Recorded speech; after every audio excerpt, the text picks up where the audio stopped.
जी, मैं गांजा, ड्रग्स, दारू के नशे में फंस चुकी हूँ। गुरुजी, मुझे हर वक्त यही लगता है कि मैं अच्छा, बच्ची हो के महाराज जी, मैं अपनी लाइफ में कुछ भी करने लायक नहीं आज बची हूँ। हमारे नए बच्चों की बड़ी दुर्दशा हो रही है। बहुत दुर्दशा हो रही।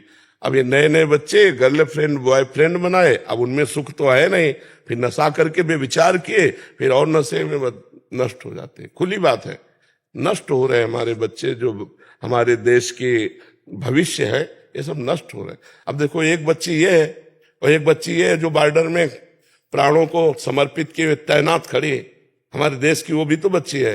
अब वो बच्ची अगर ड्रग्स करती, नशा करती, बेविचार करती, तो इतना उसके बल होता कि दूसरे की गोली खाने के लिए वहां बॉर्डर में, आप विचार करो, जहां बेटियां आज ललकार करके शत्रु को पराजित करने की ताकत रखते हुए बॉर्डर में लगी हुई सैनिक है, तो वो भी तो हमारे देश की बच्चियां हैं जो लात मार के अच्छे शत्रु को गिरा के गर्दन काट लें 1 मिनट में, वो भी तो हैं हमारे देश के लिए।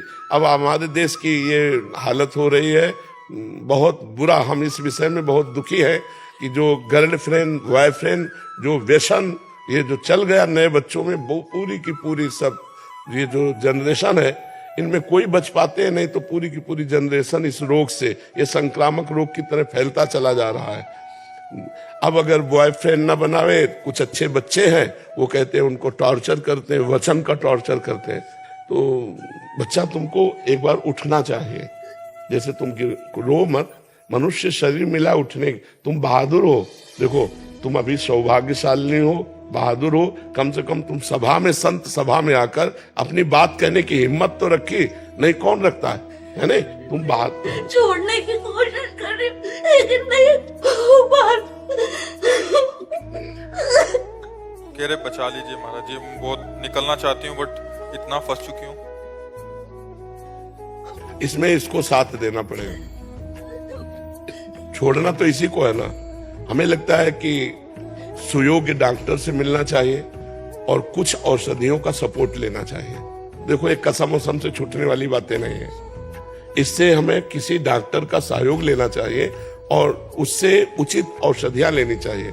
जैसे देखो, मसाला छोड़ना है तो आप लौंग इलायची खाइए, तो कम से कम उससे आपके जो मुंह की बार बार मांग है वो रुकेगी ना, क्योंकि हर नशा अपना अधिकार कर लेता है शरीर पर, उसको जरूरत होती है, मांग होती है। अब जैसे ड्रग्स आदि है तो ना खा पाओगी, ना सो पाओगी, ना चैन से जी पाओगी। अब उसके लिए आपको दवा चाहिए, किसी सुयोग्य डॉक्टर से मिलो। बच्चा, बिल्कुल निराश मत हो, नहीं निराश होने की जरूरत नहीं, आपको उत्साह संपन्न होना। अभी आप बहादुर बच्चे हो, कम से कम अपनी कमजोरी को सभा में रखा, आप दूर कर सकती हो। सुनो, आज से आप देखना, आपको भगवान की कृपा शक्ति सुधारेगी, क्योंकि आपने भगवान के दरबार में आके रोई ना, ये भगवान का ही है। भक्त का दरबार तो भगवान का ही दरबार। मद भक्ता यत्र गायंती तत्र तिष्ठाम नारद, जहाँ मेरे भक्त मेरा यश गाते वहां मैं विराजमान रहता हूँ। कह रहे कि भगवान भी ऐसा लगता है कि नफरत करते हैं मुझसे, मतलब वो अंदर। नहीं नहीं नहीं, भगवान नफरत करते होते तो यहाँ आ ही नहीं पाती। अब मोहि भा भरोस हनुमंता, बिनु हरि कृपा मिले नहीं संता। अगर भगवान कृपा न करते तो तुम बच्चा आ ही नहीं पाती। तो इसलिए हम तुमसे प्रार्थना करते हैं, किसी सुयोग्य डॉक्टर से मिलिए और आप औषधि लीजिए। पहले ये नशा छोड़िए, शराब तो छोड़ देती हूँ, फिर 1-1.5 महीने बाद फिर से। 1.5 महीने तक छोड़ने के बाद? नहीं नहीं नहीं, फिर तो तुम्हारी कमजोरी बच्चा।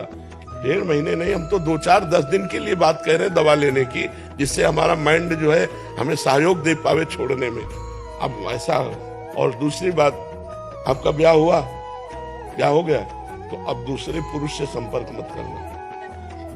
मेरे हस्बैंड नहीं भेजा है गुरुजी यहाँ पे। कह रहे मेरे पति देव ने भेजा कि जाओ। हाँ, तो अब आप इसको सुधारिए, ठीक है? आप बिल्कुल फ्री हो जाइए। आप देखना, आपको कोई सपोर्ट करेगा। हमारे पास प्रगट में कोई जंतुर नहीं है, कोई टेबलेट नहीं है और कोई आशीर्वाद नहीं, ये ऐसे वैसे कुछ नहीं। पर आप जाइएगा, आप देखिएगा, आपको कोई सपोर्ट करेगा। जो हमारा जीवन है, जो हमारी सामर्थ्य है, वो आपको सपोर्ट करेगी। आज आप नियम लो, पहली बात, आज कसम खाओ शराब नहीं पिएंगे। कसम खाते हो? हाँ, शराब नहीं। और जो तुम्हारे ऐसे जहरीले नशे जो शरीर को आपको, उसके लिए हमें लगता है थोड़ी दिन औषधि लेनी चाहिए। गांजा भी छूट जाएगा, खास बात है ड्रग्स नहीं, ड्रग्स यही लेती हूँ गुरु। इसी को ड्रग्स कह रहे हैं। नहीं। ये तो कोई खास, तभी तुम 1 महीना छोड़ पाए, तभी 1 महीना छोड़ पाए। नहीं वो जो ये सन लगाया जाता है ना, वो बिना औषधि के मुझे लगता है छोड़ना कठिन। तुम बहादुर छोड़ दोगी? आज से कसम खा कि मैं गांजा भी नहीं पीऊंगी। नहीं पीऊंगी गुरु। बहुत, हाँ ठीक है। और सुन हमारी बात सुन, पहले हमारी बात सुन बहन, तू हमारी बात सुन। तू निश्चिंत रहे, आज से तू निश्चिंत रहे, पक्का तुझे सपोर्ट मिलेगा, ठीक है? यहाँ पर कसम खा लिया, न पियोगी गांजा न पियोगी शराब, ठीक है? और अपने पति से प्यार करोगी, दूसरे पुरुष का स्पर्श भी न करना, काम भाव से, तभी तुम्हारा जीवन उज्जवल हो जाए। अभी सब ठीक हो जाए, ठीक होना ही था, इसीलिए तुम आई हो। ठीक आना, बिल्कुल आप निश्चिंत हो जाओ। ठीक है? हाँ पक्का जी। योगिता चौरसिया जी, रायबरेली से। राधे राधे महाराज जी। गुरुदेव, जैसे खुद को शरणागत किया तो ये कैसे पता चलेगा कि मैंने सही तरीके से प्रभु के चरणों में खुद को शरणागत किया है? लक्षण आ जाएंगे। जब कोई सुख की दशा होगी तो तुम्हारा मन सीधे प्रभु में जाएगा, क्योंकि शरणागत है ना। और जब दुख की दशा होगी तो सीधे प्रभु में जाएगा। सुख दुख की, मान अपमान की, लाभ हानि की दशाओं में मन का सबसे पहले कहाँ जाना होगा, ये निरखना होगा। जिस वस्तु व्यक्ति के पास गया तो उसके आप आश्रित हैं, अभी प्रभु के नहीं।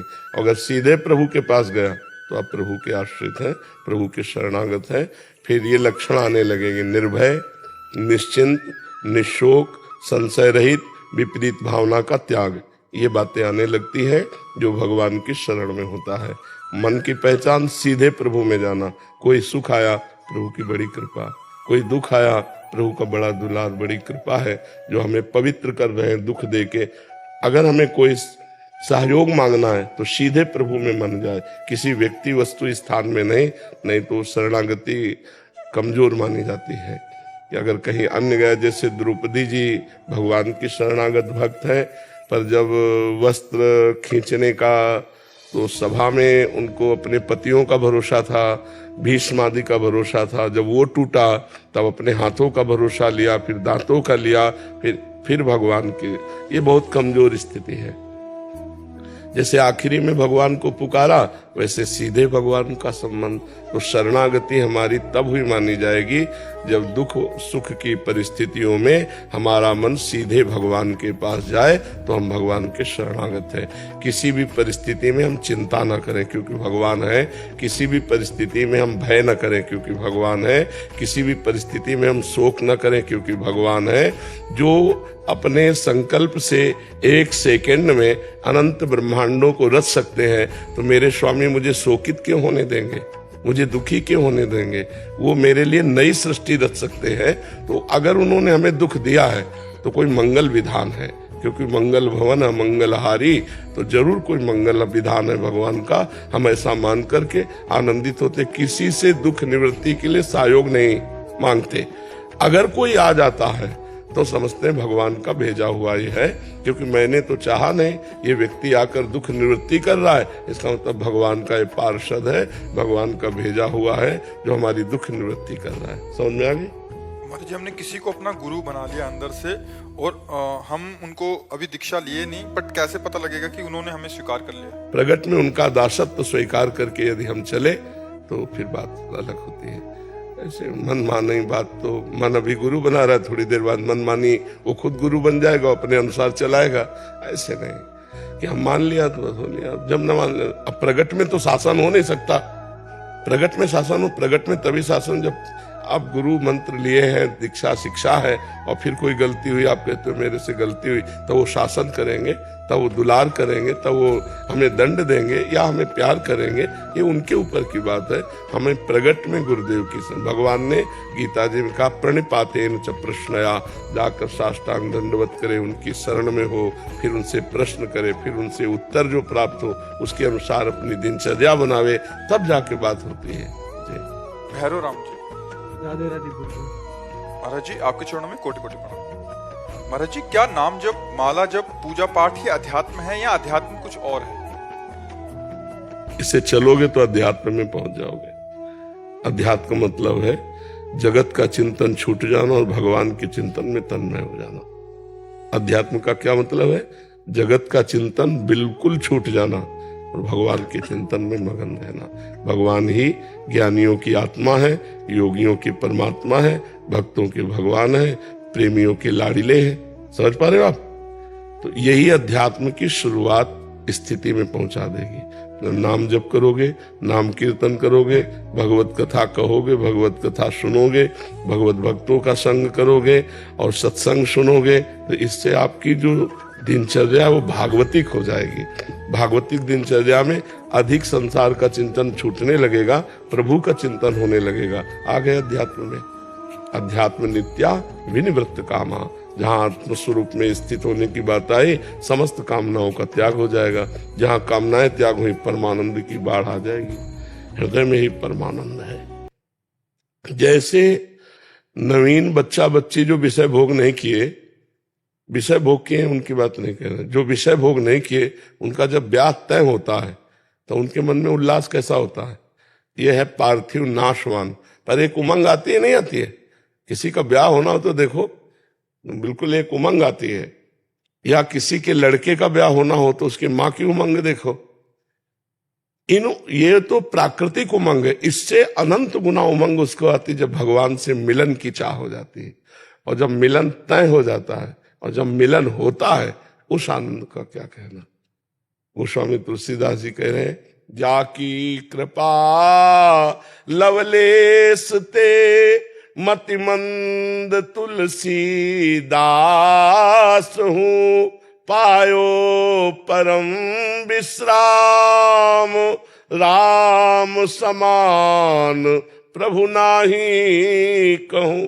जिनकी लवलेश कृपा मात्र से आज मुझे परम विश्राम मिल गया, परम आनंद मिल गया।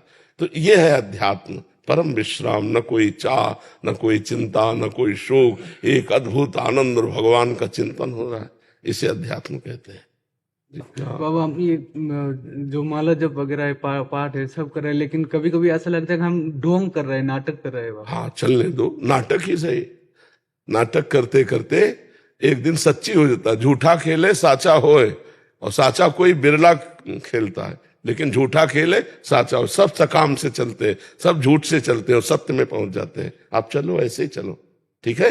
बस गंदे आचरण मत करना, नहीं तो फिर बात नहीं बनेगी।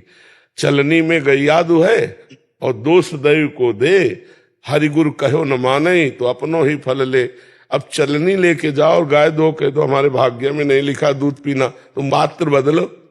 चलनी में थोड़ी गैया, तो ये चलनी का गाय दुहना होगा कि आप सत्संग भी करो, नाम जप भी करो, माला भी करो, बेविचार करो, गंदा भोजन करो, गंदे आचरण, फिर अध्यात्म में फिर वो तो गड़बड़ मामला है। फिर वो बहुत काल के बाद जब वो गंदे आचरण छूटेंगे तब वो फिर अध्यात्म में आ पाएगा। जी।